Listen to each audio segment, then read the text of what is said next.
మిమ్మల్ని అందరూ చూసిన తర్వాత జ్యూరిక్లో ఉన్నానా జోపాలంలో ఉన్నానా డౌట్ నాకు వచ్చింది. ఎందుకంటే ఈరోజు మండే ఆఫ్టర్నూన్ ఇంతమంది వస్తారని మేము ఊహించలేదు. కానీ సెలవు పెట్టారు, డుమ్మ కొట్టారు. కానీ ఈరోజు గౌరవ ముఖ్యమంత్రి చంద్రబాబు నాయుడు గారు ఏం చెప్తారని వినేదానికి పెద్ద ఎత్తున ఇక్కడ తరలి వచ్చిన యూరోప్ ఎన్ఆర్ఐ టీడీపీ సభ్యులందరికీ పేరున నా హృదయపూర్వక నమస్కారాలు.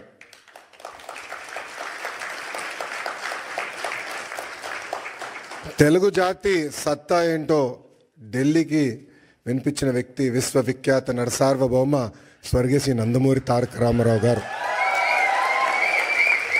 తెలుగు జాతి సత్తా ప్రపంచానికి వినిపించిన వ్యక్తి మన ప్రీతమ నాయకుడు చంద్రబాబు నాయుడు గారు. చంద్రబాబు నాయుడు గారు ముఖ్యమంత్రి అయినప్పుడు కరెక్ట్గా నేను 8th క్లాస్లో ఉండే. నాకు ఇప్పుడు కూడా ఆ 10 సంవత్సరాలు 94-95 నుంచి 2004 వరకు మనం ఒకసారి చూస్తే ఒక్క ఫోటో సమ్మప్ చేస్తుంది ఆయన పరిపాలన.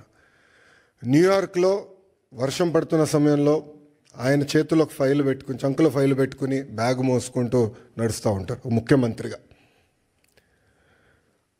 ఆనాడు ఆయన విజన్ 2020 అంటే చాలామంది ఎగతాళి చేశారు. కానీ ఈరోజు తిరిగి వెళ్ళి హైదరాబాద్లో చూస్తే ఆయన చెప్పిన ప్రతి మాట ఈరోజు నిజమైంది.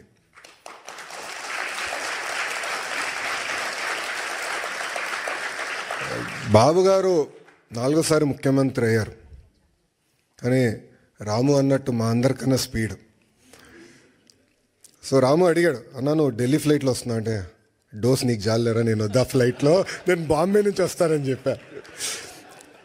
కరెక్ట్గా విఐపి లాంచ్లో దిగిన తర్వాత అడిగా రాముని, ఎలా ఉందిరా ఫ్లైట్ అంట, అన్న పడింది నాకు అన్నాడు. అంటే చంద్రబాబు నాయుడు గారు ఒక సోర్స్ ఆఫ్ ఎనర్జీ. ఆయనకి చాలా అద్భుతమైన ఐడియాస్ ఉంటాయి. ఆ ఎనర్జీలో మనం ఎంత నింపుకుంటాం అనేది చాలా చాలా ఇంపార్టెంట్. కానీ ఒక్కసారి చంద్రబాబు నాయుడు గారి జీవిత చరిత్ర చూస్తే అనేక ఇబ్బందులు ఎదుర్కొని పైకి ఎదిగిన వ్యక్తి. కేవలం రాజకీయాల్లో కాదు, ఈజ్ అ సీరియల్ ఆంటర్‌ప్రెన్యూర్. ఇక్కడ చాలామందికి తెలియదు ఆ విషయం. ఇక్కడ మీలో చాలామంది ఆంటర్‌ప్రెన్యూర్స్ అవ్వాలనుకుంటున్నారు.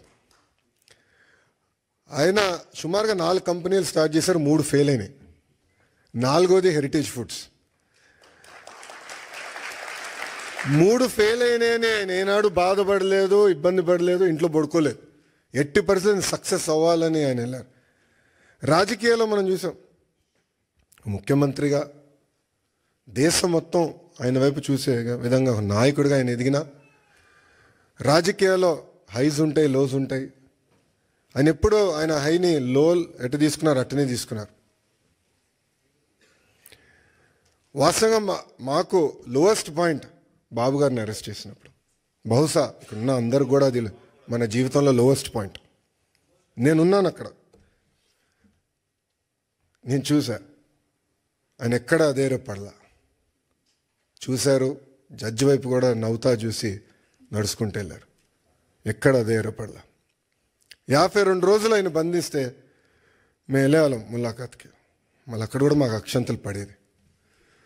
మొత్తం ఆయన చదివేసేవారు డాక్యుమెంట్లు, నోటింగ్స్తో సహా మాకు చెప్పారు, ఇక్కడ మీరు వీక్గా ఉన్నారు, ఇక్కడ చూసుకోండి, ఇక్కడ జాగ్రత్తగా ఉండండి. ఎప్పుడు అధైర్యపడలా. ఆయన బయటకు వచ్చిన తర్వాత కూడా ఒక సింహంలాగా వచ్చారు. ఆ విజువల్స్ మనందరం చూసాం. ఇది మీ అందరికి ఎందుకు చెప్తున్నానంటే, జీవిత ప్రయాణాల్లో మనందరం అనేక ఇబ్బందులు ఎదుర్కొంటాం. ఒక ఆంటర్‌ప్రెన్యూరల్ జర్నీ అవ్వచ్చు, పొలిటికల్ జర్నీ అవ్వచ్చు, మనందరం అనేక ఇబ్బందులు ఎదుర్కొంటాం. కానీ నమ్ముకున్న దానికోసం అహర్నిశలు కష్టపడితే మనం ఆశించింది, ఆలోచించింది సాధించగలుగుతామన్న నిజం స్వరూపం గౌరవ ముఖ్యమంత్రి చంద్రబాబు నాయుడు గారు. ఎన్ఆర్ఐస్ అంటే నాన్ రెసిడెంట్ ఇండియన్స్ అంటారు. నాకు మటుకు మీరు ఎంఆర్ఐస్, మోస్ట్ రిలయబుల్ ఇండియన్స్. మీరు యూరోప్కి వచ్చి దశాబ్దాలైనా మీ మనసు ఎప్పుడు ఆంధ్ర వైపు ఉంటుంది. 2019 నుంచి 24 వరకు రాష్ట్రం దారి తప్పిందే, మనం అనేక ఇబ్బందులు ఎదుర్కొంటున్నాం, మన పరువు పోతుందని చాలామంది నన్ను కలిశారు, నాతో మాట్లాడారు, నాకు వాట్సాప్లో మెసేజ్ పెట్టారు. వాళ్ళందరూ ఒకటి చెప్పా, కలిసికట్టుగా పోరాడితేనే ఆ సైకోని మనం తరిమి కొట్టచ్చని. అది చేసి చూపించాం, కలిసికట్టుగా సాధించాం. 93% కాదు రాము, 94% సీట్లు మనం గెలిచాం, 1% తగ్గించాం. అది మనందరి కృషి. ఆ 5 సంవత్సరాల్లో ఇక్కడున్న మీ అందరి సహకారంతో అనేక సంక్షేమ అభివృద్ధి కార్యక్రమాలు కూడా మనం చేశాం. అమరావతి ఉద్యమం కానివ్వండి, దాని తర్వాత ఇప్పుడే చూపించినట్లు యుక్రెయిన్లో తెలుగులు ఇరుక్కుంటే వాళ్ళని తిరిగి భారతదేశానికి తీసుకొచ్చే బాధ్యత తీసుకున్నాం. అంతేకాకుండా మన రాష్ట్రంలో ఉన్న తెలుగులకి ఎడ్యుకేషన్లో కానివ్వండి, హెల్త్ కేర్లో కానివ్వండి ఉద్యోగాలు ఉన్నాయి, మీరు ట్రైన్ చేయండి అని చెప్పి పార్టీ ఆఫీస్లో ఎంపవర్మెంట్ సెంటర్ ఏర్పాటు చేసి కార్యకర్తలు వాళ్ళ పిల్లలకి ట్రైనింగ్ ఇచ్చి ఇతర దేశాలు కూడా పంపించిన వ్యక్తులు మీరు. అందుకే నేను హెచ్ఆర్డి అదేవిధంగా స్కిల్ డెవలప్మెంట్ మంత్రి అయిన తర్వాత ఒక ఆర్గనైజేషన్ ఉంది, అది ఉందని కూడా నాకు తెలియదు వాస్తవంగా. ఆ ఆర్గనైజేషన్ పేరు OMCAP, Overseas Man Power Corporation of Andhra Pradesh. అదొకప్పుడు బాబు గారే బ్లూ కాలర్ వర్కర్స్ అంటే కన్స్ట్రక్షన్ వర్కర్స్ మిడిల్ ఈస్ట్కి వెళ్ళేదానికి ఒక ఆర్గనైజేషన్ ఉండాలని చెప్తే మేమందరం కూర్చొని చర్చించి బాబు గారితో కూడా చర్చించిన, లేదో అది బ్రాడర్గా చేయండి, ఎక్స్పాండ్ చేయండి. ఇప్పుడు ఏదైతే మీరు ప్రజెంటేషన్ చేశారో మన తెలుగు ప్రపంచం మొత్తానికి ఎట్లా ఎక్స్పోజ్ చేయాలి, ఆపర్చునిటీస్ ఎక్కడున్నాయి, అది ఒక భాగం అవుతే ఇతర దేశాల్లో ఉన్న తెలుగులో తలసరి ఆదాయం డబుల్ ఎట్లా చేయాలి, దానిపైన మీరు ఫోకస్ చేయండి ఆదేశాలు జారీ చేసిన వ్యక్తి గౌరవ ముఖ్యమంత్రి చంద్రబాబు నాయుడు గారు. అంటే ఆయన ఎప్పుడు కూడా మన గురించి ఆలోచిస్తారు, మన భవిష్యత్తు గురించి ఆలోచిస్తారు. తెలుగులో ఎక్కడున్నా అన్ని రంగాల్లో నంబర్ 1 ఉండాలనే లక్ష్యంతో ఆయన పనిచేస్తారు. ఇప్పుడే భరత్ అన్నట్టు గౌరవ ముఖ్యమంత్రి గారు రాజకీయాల్లోకి రాకుండా ఉంటే ఆయన ఈలాన్ మస్క్ ఆఫ్ ఇండియా అయ్యేవారు అని అన్నారు. I would been very lucky. Chandrababu Naidu గారితో పనిచేస్తాం తేలికైన పని కాదు, అంత తేలికైన పని కాదు. మేమందరం నవ్వుకుంటాం, అంటే ఆఫీసర్స్ మేము రాజకీయ నాయకులు అందరూ కూర్చొని మాట్లాడుతుంటే సూర్యుడి దగ్గర నుంచి ఆప్టిమల్ డిస్టెన్స్లో ఉండాలని. సూర్యుడి దగ్గరికి వెళ్తే మాడి మస్ అయిపోతాం, సూర్యుడి దగ్గర దూరంగా ఉంటే చల్లగా ఉంటుంది. అంత ఎనర్జీ ఉన్న వ్యక్తి చంద్రబాబు నాయుడు గారు. అంటే అహర్నిశలు పనిచేయాలి, సమాజానికి సేవ చేయాలి. అటు తెలంగాణ కానివ్వండి, ఆంధ్ర కానివ్వండి, తమిళనాడు, కర్ణాటక, అండమాన్ నికోబార్, ప్రపంచంలో ఎక్కడ తెలుగు వాళ్ళు ఉన్నా అన్ని రంగాల వాళ్ళు నంబర్ 1 ఉండాలి, వాళ్ళు ముందలు తీసుకెళ్ళే లక్ష్యంతో ఇప్పుడు కూడా అహర్నిశలు పనిచేస్తున్నారు. ఇప్పుడే రాము అన్నట్టు మన ఎన్నికల్లో అందరం కలిసికట్టుగా పనిచేశాం. మీలో చాలామంది తిరిగి భారతదేశానికి వచ్చారు, నెలల పాటు లీవ్ పెట్టి మా కోసం మీరు కష్టపడ్డారు. అది జీవితాంతం మేము గుర్తుపెట్టుకుంటాం.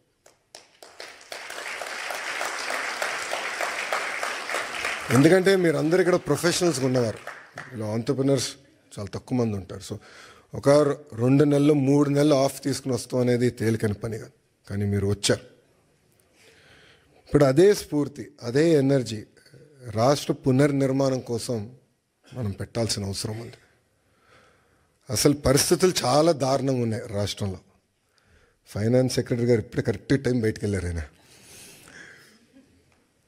మన ఫీ రీయింబర్స్మెంట్ విషయంలో, ఫీ రీయింబర్స్మెంట్ మనం చెల్లించాలి, చాలా ఆలస్యమైందంటే అంటే ప్రయారిటీస్లో ఇది ఇంక ప్రయారిటీ ఉంది, చేయాలి, మనం కంపల్సరీ చెల్లించాలంటే చాలా కష్టపడాల్సి వచ్చింది. అంటే అప్పుల పాలైపోయాం, వడ్డీ కట్టలేకపోతున్నాం, జీతాలు సకాలంగా చెల్లించలేకపోతున్నాం, అనేక ఇబ్బందులు. బట్ బాబు గారు పదే ఒక మాట అంటారు, opportunities are where crisis are. So అందరం మన రాష్ట్రాన్ని పునర్నిర్మాణం చేసుకోవాలి. ఇప్పుడే రాము ఒక మంచి మాట అన్నారు, తెలుగులో ఆంధ్ర రాష్ట్రాన్ని వదిలేసి ఇతర దేశాలకు వెళ్ళి నంబర్ 1 అయ్యారు, కానీ ఆంధ్ర రాష్ట్రం వెనుకబడి ఉంది. ఇప్పుడు తిరిగి రండి, పునర్నిర్మాణం చేద్దాం, కలిసికట్టుగా కష్టపడదాం. 5 సంవత్సరాలు, ఎక్కువ సమయం అవసరం లేదు, 5 సంవత్సరాలు ప్రపంచానికి మళ్ళీ ఆంధ్ర రాష్ట్రం అంటే ఏంటో చేసి చూపించుతామని ఈ సభాముఖం మిమ్మల్ని అందరినీ కోరుకుంటూ ఇప్పుడే భరత్ చెప్పినట్లు ఎకనామిక్ డెవలప్మెంట్ బోర్డు ఉంది. ఎవరైనా పెట్టుబడులు పెట్టాలన్నా ఇంటరాక్షన్ చేయాలన్నా ఒక ఆర్గనైజేషన్ ఇప్పుడు క్రియేట్ చేసాం. That will be your single port to call. అదేవిధంగా ఓమ్ క్యాప్లో కూడా కొత్త లీడర్షిప్ తీసుకొచ్చాం. వాళ్ళతో కూడా మీరు కోఆర్డినేట్ చేయొచ్చు. ఇక్కడ చాలామందికి నా వాట్సాప్ నెంబర్ ఉంది. చాలామంది నాకు మెసేజ్ పెడతా ఉంటారు. మీ ఫీడ్బ్యాక్ కూడా మాకు చాలా చాలా అవసరం.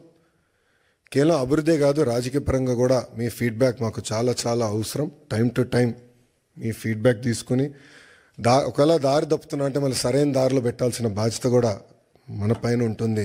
సో ఆ ఫీడ్బ్యాక్ కూడా మీరు ఇవ్వాలని సభాముఖంగా కోరుకుంటూ,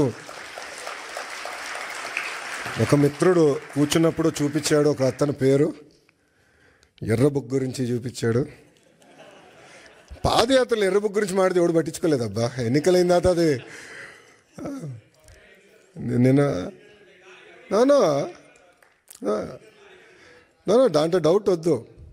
మీరు చూస్తే నేను పాదయాత్రలో చాలా స్పష్టంగా చెప్పాను, ఎవరైతే చట్టాన్ని ఉల్లంఘించి ప్రజల్ని కార్యకర్తల్ని ఇబ్బంది పెట్టారో వాళ్ళని వదిలేది లేదు అని చెప్పా. ఒక్క నిమిషం ఆగండి, ఇంకా ఇప్పుడే కాదు.